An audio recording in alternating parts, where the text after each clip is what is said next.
Bonjour l'ami, vous allez bien? Je m'appelle Laurent, je suis un youtubeur. C'est William. William, moi je fais des petites vidéos YouTube sur YouTube, justement, là pour savoir un petit peu ce qu'ils pensent les gens. Parce qu'aujourd'hui on nous parle de tout et de rien, mais il y a un sujet on ne nous parle pas. C'est qu'un jour ou l'autre, vous et moi, on va mourir. À quel âge vous allez mourir? Je sais pas. Attention, hein, je vous souhaite de vivre jusqu'à 120 ans avec tous les gens que vous aimez autour de vous, mais je ne peux pas vous garantir 5 minutes. Alors la grande question, où est-ce qu'on va? C'est ça. Est-ce qu'on va quelque part? Est-ce que vous croyez en quelque chose? Est-ce que vous y avez déjà pensé? À votre avis, vous, quand vous allez mourir, vous allez où? On peut pas savoir. Hein. Si, on peut justement. Vous voyez, quand on meurt, on va être jugé par rapport au bien, au mal qu'on a fait. Donc la grande question à se poser, c'est de savoir comment est-ce qu'on sait si on fait du bien ou si on fait du mal. Parce que dans certains pays, le bien, c'est pas le même bien que dans d'autres pays. Oui. Pour certains hommes, le bien, c'est pas le même bien que pour d'autres hommes. Donc il doit y avoir une règle générale pour tous les hommes partout dans le monde. Eh bien cette règle générale, ce sont les 10 commandements. Vous connaissez les 10 commandements? Oui, je connais un peu.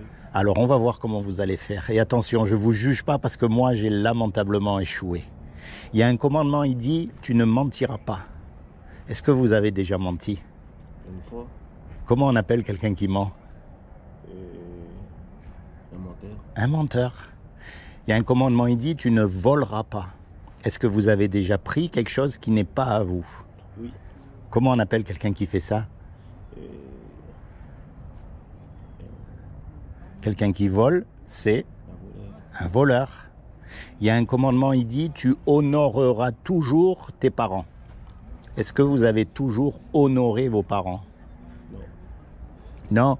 Ah, c'est bien, là au moins vous avouez. Parce que vous ne leur avez pas toujours obéi. Oui. Donc quand on désobéit à ses parents, c'est pas les honorer. Il y a un commandement, il dit, tu commettras pas d'adultère. Vous n'êtes pas marié.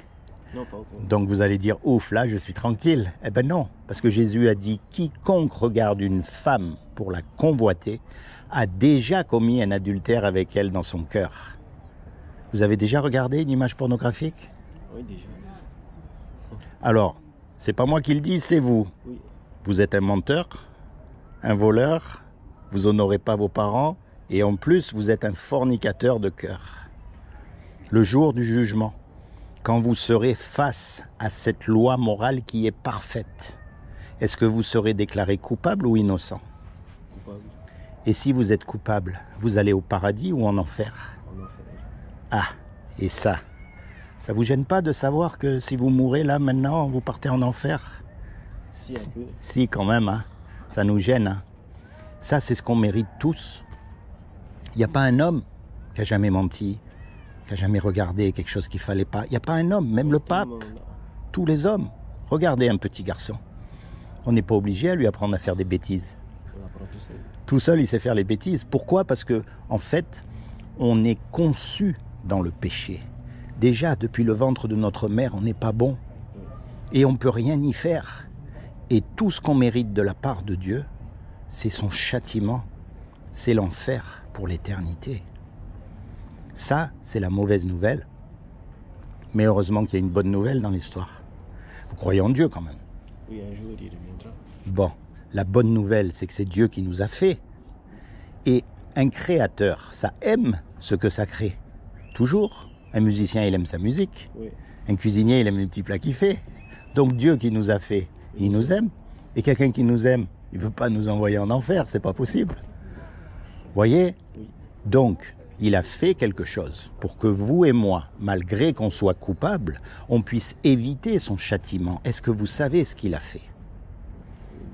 Est-ce que vous voulez savoir? Oui. Alors je vais vous dire.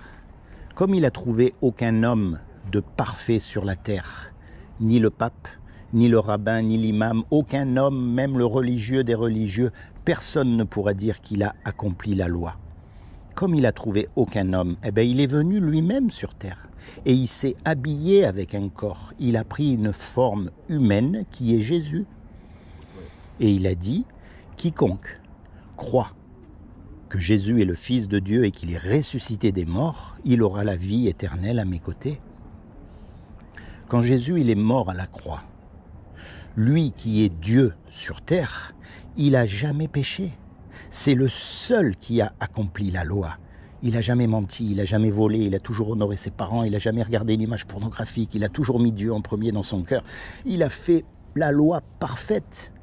Donc, quand il est mort en sacrifice à la croix pour vous et pour moi, son sacrifice, il a été accepté. Et vous, si vous vous appropriez ce qu'il a fait à la croix pour vous, c'est-à-dire si vous le choisissez comme votre avocat pour le jour du jugement dernier, vous serez sauvés. C'est comme si on fait une grosse bêtise tous les deux. On va attaquer la banque. Et puis on se fait arrêter par la police. Oui. Et on passe devant le juge. Et le juge, il nous dit, voilà tous les deux. Soit vous me donnez 50 000 euros, soit vous partez 50 ans en prison. On n'a pas les sous. Et on ne peut pas retourner en arrière pour effacer le mal qu'on a fait. Et on ne peut pas dire au juge non plus, monsieur le juge, vous êtes bon, vous êtes plein d'amour, vous êtes miséricordieux, je vous demande pardon, je ne recommencerai plus. Ça ne marche pas. Le juge, il va dire, c'est vrai que je suis bon, c'est vrai que je suis miséricordieux, mais c'est justement pour ça que toi, tu dois payer l'amende. Sinon, je ne serai pas un bon juge, parce que les gens que tu as volés, ils vont se sentir trahis. Et puis, il y a un homme qui arrive, qu'on ne connaît même pas, et qui met les 50 000 euros sur la table pour qu'on soit libre. Le juge, il est satisfait parce que l'amende, elle a été payée. Et nous, malgré qu'on est coupable, on est libérés. Eh bien, c'est exactement ce que Jésus a fait pour nous. Lui, il a payé l'amende pour que nous, on puisse être libérés.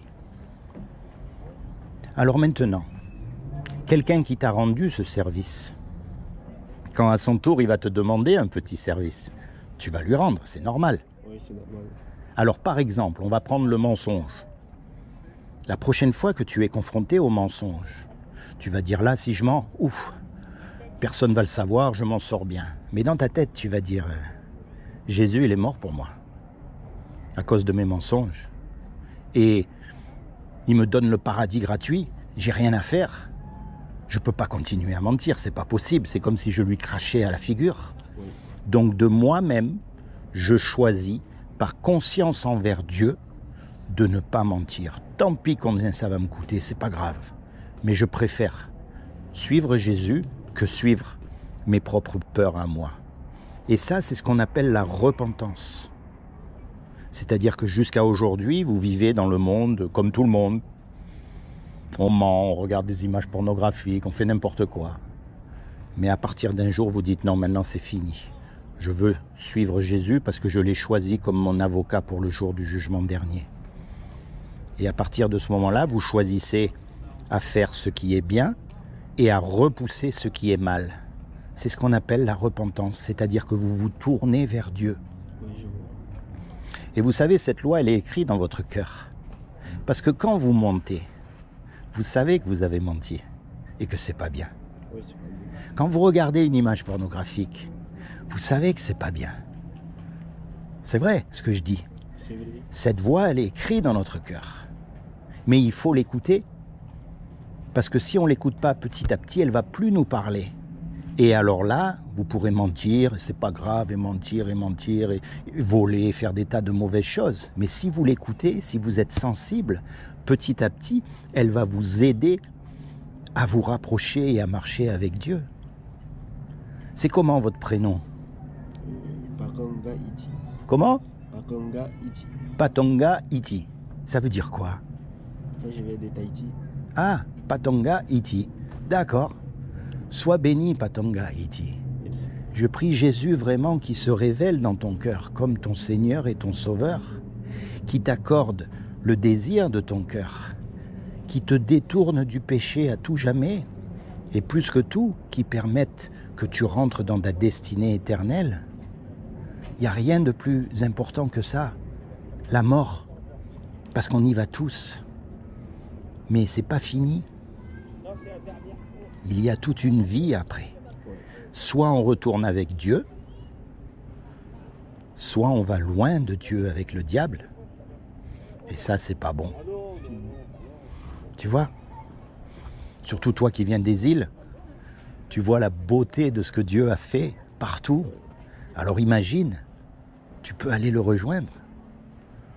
Tu vois? Pour toujours. Alors je t'encourage vraiment à penser à ce que je t'ai dit. D'accord? Il faut juste croire en Dieu. Il faut croire en Dieu et il faut aussi le suivre, il faut l'écouter. Mais pour l'écouter, il faut le connaître. Et pour le connaître, il faut lire un livre qui s'appelle la Bible. Tu connais la Bible? Oui, je connais. Tu as une Bible? C'est pas ici, c'est... Là-bas, chez toi, à Tahiti? Mais tu lis le français quand même, oui. Oui, je lis le français. Alors je vais te faire cadeau une Bible, d'accord? Comme ça tu auras une Bible. Et comme ça tu pourras commencer à lire et à connaître Dieu. Parce qu'aujourd'hui, tout le monde connaît Dieu. Aujourd'hui, il y a des centaines de dieux. Tout le monde a son propre Dieu, son image de Dieu. Il y a les témoins de Jéhovah, les mormons, les catholiques, les protestants, les évangéliques, les... Aujourd'hui, il y a... Mais en fait, il n'y a qu'un seul Dieu. Et c'est le Dieu de la Bible. Donc le seul moyen de le connaître, c'est pas d'écouter les uns et les autres te dire comment il est, non. C'est toi, tu vas lire. Et comme ça, petit à petit, tu vas comprendre. Tu comprends? Et ce que tu comprends dans la Bible, par exemple, ne mens pas. C'est facile à comprendre. Oui, je comprends. Eh bien, tu mens plus. Et petit à petit, Dieu va te donner de plus en plus de compréhension dans son livre. Tu vois, ce que tu comprends pas, bon, ben, t'as pas compris, c'est pas grave, hein. T'as pas compris. Mais ce que tu comprends, tu le mets en pratique dans ta vie à toi. Tu t'occupes pas des autres, dans ta vie à toi. Et petit à petit, tu apprends à marcher avec Dieu. D'accord? Tu vas voir. Je vais te faire cadeau. Tiens. Regarde. Tiens, ouvre-le.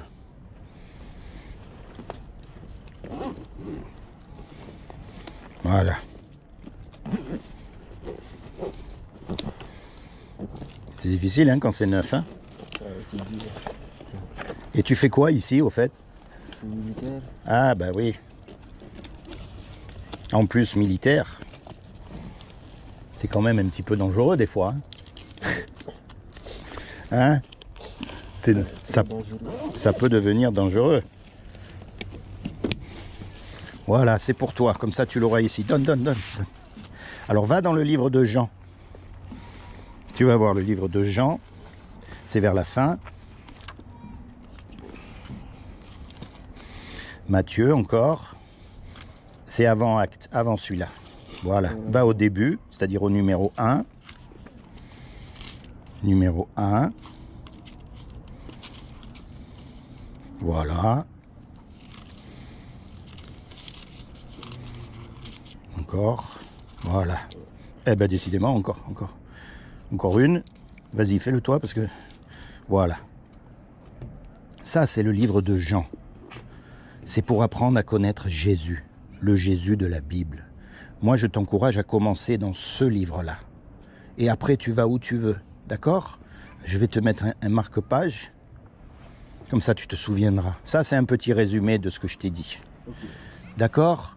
Et quand tu es tout seul, pas comme les hypocrites, tu sais, qui vont à l'église chanter Alléluia le dimanche et après le mardi, ils ont oublié qu'ils sont allés à l'église, ils font comme tout le monde. Ou ceux qui vont à la mosquée le vendredi, ils prient devant tout le monde et après ils oublient. Non, quand tu es tout seul, et à l'armée, tu as beaucoup de temps tout seul. Tu te plonges dans ce livre, tu lis, tu demandes à Dieu de t'expliquer, de te donner la compréhension. Et il faut être patient. Tu vois, ça se lit pas comme un roman. Voilà, tu lis, tu reviens, tu vas dans un autre livre, là, il y a plusieurs livres en fait dans la Bible, tu vois. Donc tu vas à droite, à gauche, tu lis, et tu t'imprègnes de la parole de Dieu. Ça, c'est la parole de Dieu, c'est Dieu qui te parle à toi. D'accord? Allez, sois béni mon ami. D'accord? Sois béni, bon courage. Et peut-être un de ces jours, là-haut. Sois béni.